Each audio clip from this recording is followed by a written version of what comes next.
Pemerintah berencana menjadikan tes PCR sebagai syarat wajib perjalanan menggunakan semua moda transportasi. Dan kebijakan ini diterapkan guna mencegah lonjakan COVID pada libur Nataru. Ya, Luhut juga mengatakan agar tidak terlalu membebani masyarakat yang banyak melakukan mobilisasi, pemerintah akan terus berupaya agar harga tes bisa diturunkan lagi menjadi Rp300.000. Selain itu, untuk meringankan warga, tes PCR juga akan berlaku menjadi 3 kali 24 jam.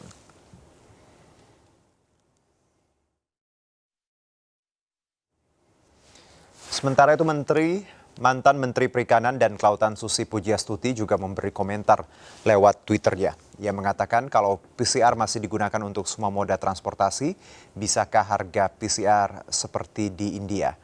Kenapa di Indonesia harus 4 kali harganya sedangkan di India hanya berkisar Rp96.000?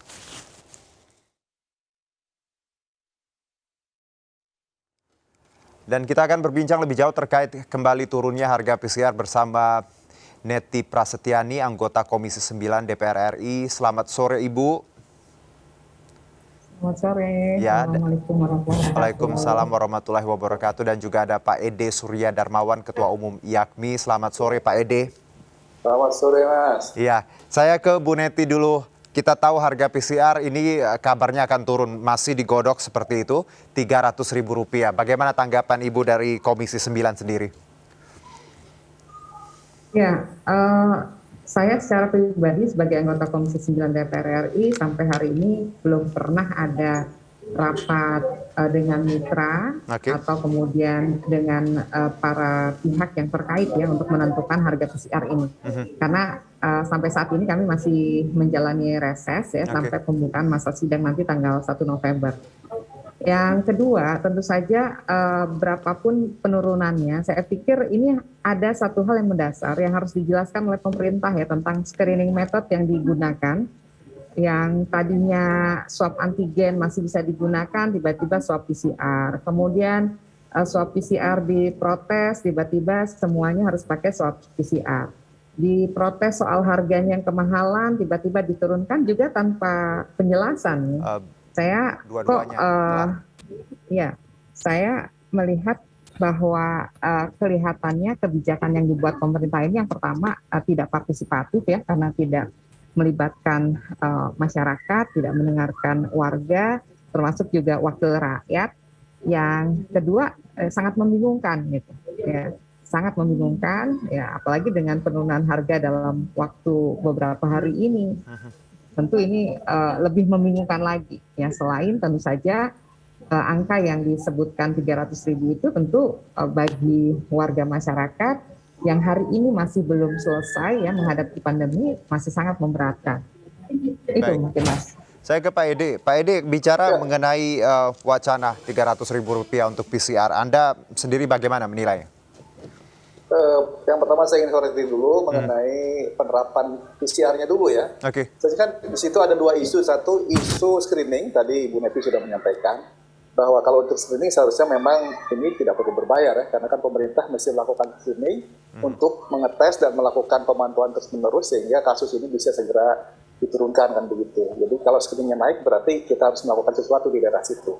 Yang kedua adalah untuk penemuan kasus. Nah, kalau untuk penemuan kasus berarti tidak cukup sekedar PCR, seharusnya paketnya lengkap ya.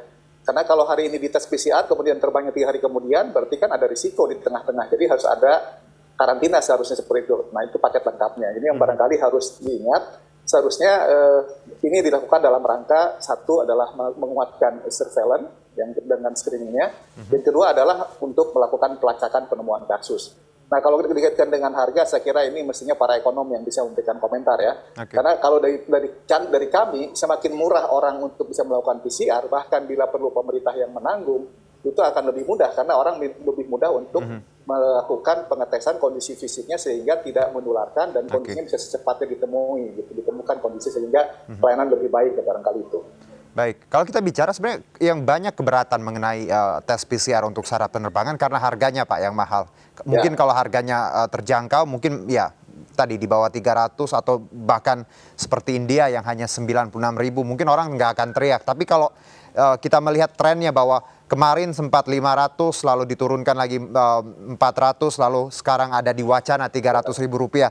Anda menilai bahwa di satu sisi alasannya karena menyeimbangkan relaksasi yang diberikan pemerintah, namun di satu sisi harga yang mungkin bagi sebagian orang tidak terjangkau. Jadi jalan tengahnya seperti apa, Pak? Kalau ini kembali itu mestinya ekonom yang jawab ya dalam konteks harga ya. Tapi kalau saya concernnya tetap seharusnya dalam penanganan COVID-nya ya. Jadi seharusnya tidak boleh kemudian dari PCR ini lalu mengorbankan 3M-nya. Ini yang barangkali harus diingat karena 3M lah sebenarnya yang paling terbukti efektif di dalam penanganan COVID-nya, penanganan penularan sehingga orang terhindar dari proses tertular dengan melakukan menjaga jarak, cuci tangan dan memakai masker. Saya kira itu. Dan ini 3M sudah sulit Pak dilakukan karena kita tahu kapasitas penerbangan 100%. Nah ini yang barangkali yang harus komentar kami dari aspek public health ini yang harus jadi catatan ya. Sehingga kalau PCR seharusnya PCR-nya juga paketnya lengkap. Jadi kalau orang sudah di PCR-nya negatif langsung berangkat, jangan kemudian menunda lagi. Kalau menunda lagi kita tidak bisa jamin bahwa orang itu akan melakukan interaksi dengan orang lain. Gitu. Karena ada waktunya 3 kali 24 jam itu ya Pak ya. Jadi ada kemungkinan setelah PCR bisa terpapar seperti itu. Betul. Oke, saya ke Bu Neti lagi Bu. Kalau kita lihat kebijakan ini Bu, kita tahu bahwa tadinya antigen boleh lalu dianulir karena kapasitas untuk angkutan moda transportasi udara ini dijadikan 100% dan otomatis jaga jarak atau social distancing mustahil seperti itu. Bagaimana Ibu Neti melihatnya? Ya, saya pikir ini adalah satu bentuk inkonsistensi kebijakan ya yang dibuat oleh pemerintah dan pada masa pandemi ini, pemerintah sudah seringkali ya membuat inkonsistensi kebijakan yang membuat masyarakat bingung, masyarakat kemudian bersuara dan bahkan beberapa pihak membuat petisi. Dan tentu ini sebetulnya satu preseden ya bagi pemerintah gitu, kemudian tidak dipercaya atau dipertanyakan oleh masyarakat dalam penanganan pandemi. Saya harus katakan bahwa sebetulnya kan tugas pemerintah hari ini adalah mendekatkan gap antara harapan masyarakat dengan kinerja pemerintah dalam penanganan pandemi. Karena apa? Karena sejak awal sebetulnya kan sudah ada buying time ya yang dilakukan pemerintah menyikapi pandemi COVID di 10 begitu. Kita jeda dulu, Pak Ede nanti masih berbincang juga dengan Ibu Neti. Kita akan jeda pariwara terlebih dahulu, tetap bersama kami.